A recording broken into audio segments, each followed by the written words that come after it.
So today, lesson 2C, reflections. Yesterday we started this idea of transformations. We restricted it to translations. Today we take that to reflections. And so yesterday we quickly reviewed all the three different types. Yesterday was the translations. Today reflections. Tomorrow and the next day we'll deal with rotations, and then we'll have a small quiz on Friday involving all three of these things. And yesterday we kind of quickly went through all four of these problems, just sort of noticing the difference between the three different types of transformations.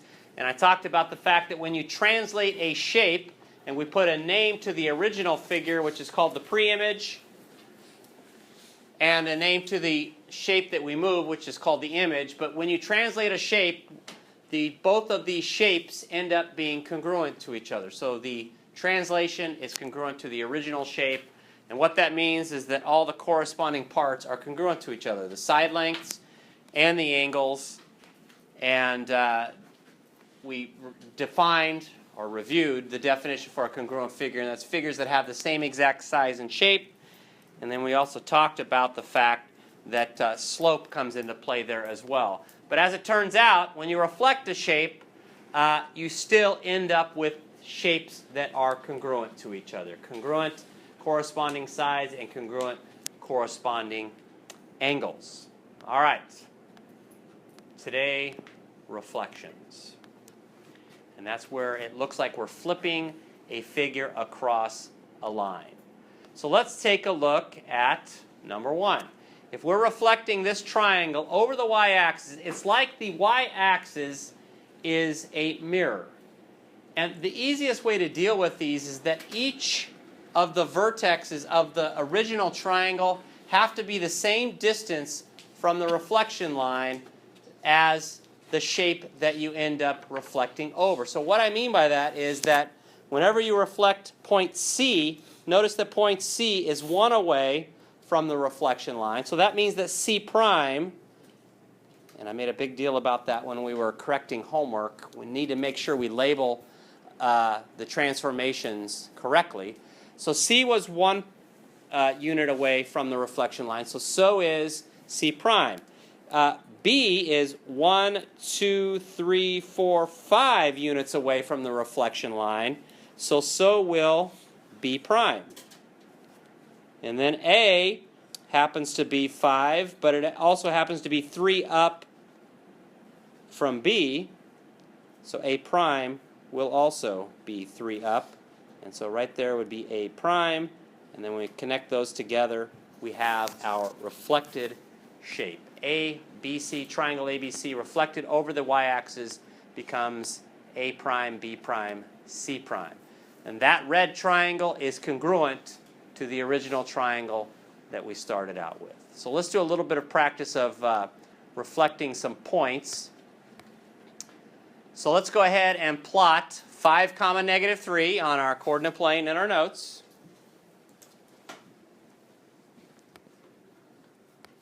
Which is right there. And typically if you're asked to reflect it across somewhere, you should draw that line so that it helps you measure the distance between what you're trying to reflect and the reflection line, or the line of reflection. So our line of reflection is the x-axis in this problem. So go ahead and figure out where A prime should be.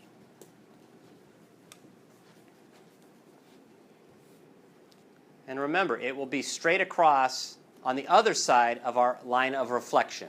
Same distance from it. So Ashton, where would A prime be? What ordered pair? It'd be at 5, 5, 3. Very good. 3 away from the reflection line on the other side of it. You can kind of think of this as symmetry or symmetric if you want to. But A prime is 5, 3. All right, quickly do number 3, 4, and 5. Number 3, we are reflecting -3, -7 across the y-axis. So the y-axis this time acts like the mirror. So let me plot H at -3, -7. And that is 3 away from my line of reflection. So if I go straight across on the other side, 3, that will take me to H prime, and that is 3, -7. Now number 4 is negative 9 comma 11, and I did one on purpose that was a little bit off of the coordinate plane because that shouldn't change how you think about this. Line of reflection is the y-axis. I plot negative 9 comma 11.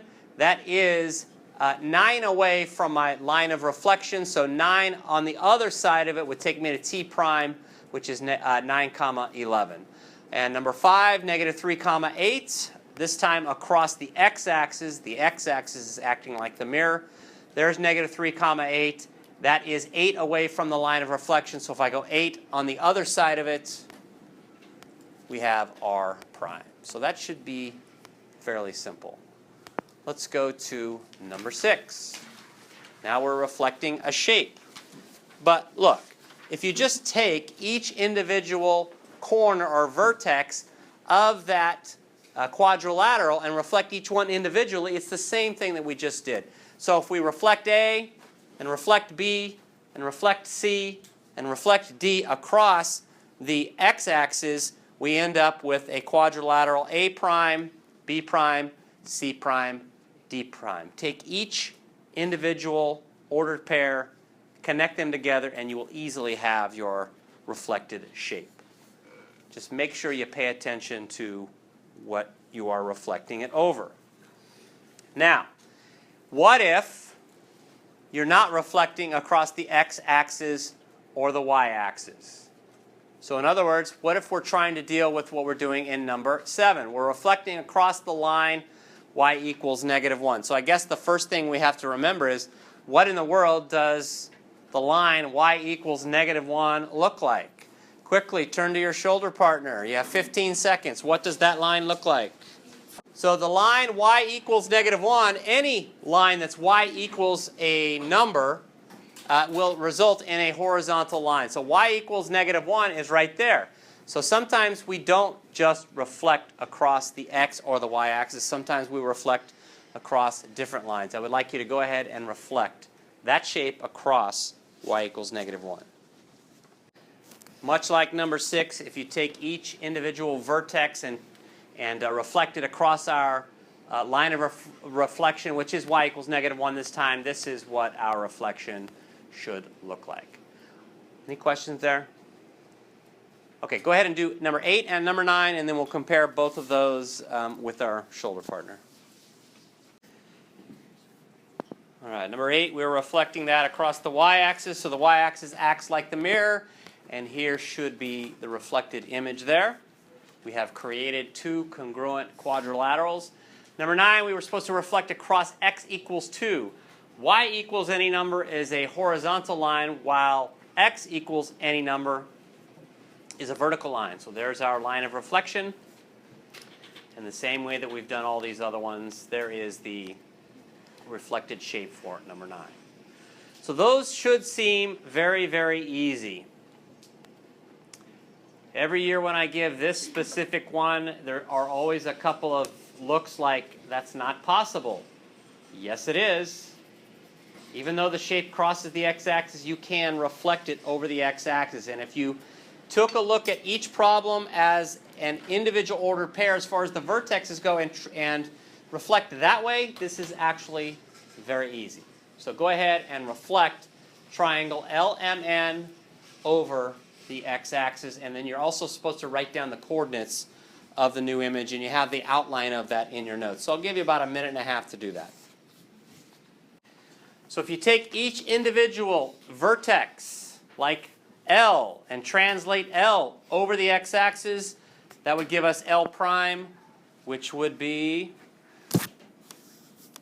negative 3 comma negative 2, and that would be right there.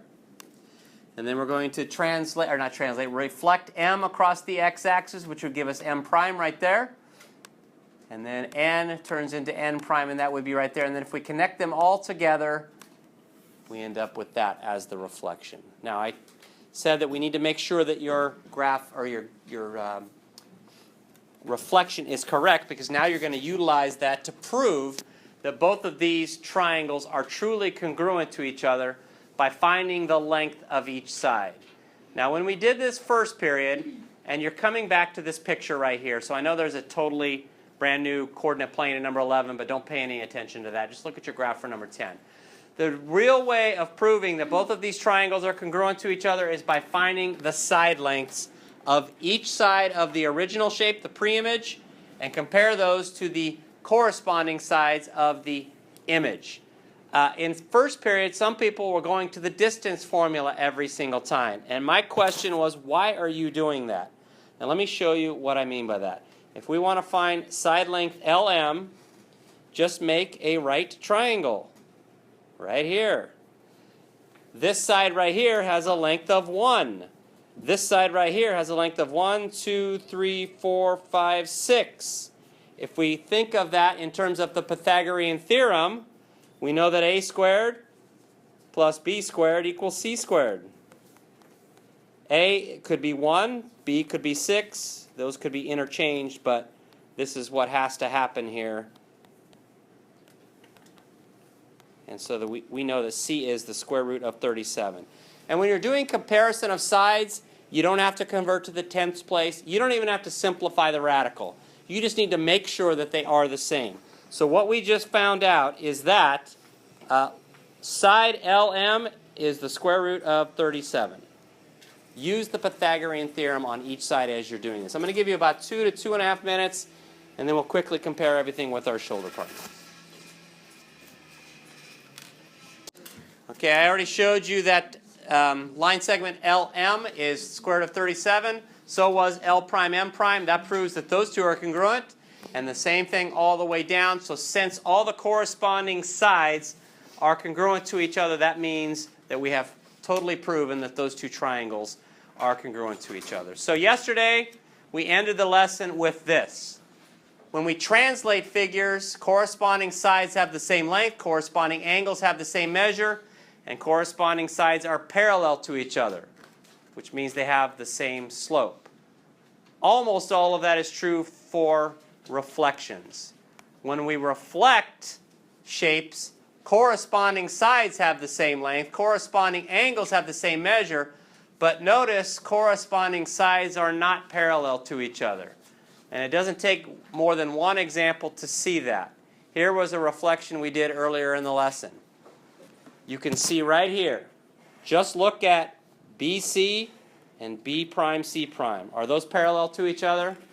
No. They're the same length, and for example, angle A is congruent to angle A prime, but corresponding sides are not parallel to each other. All right.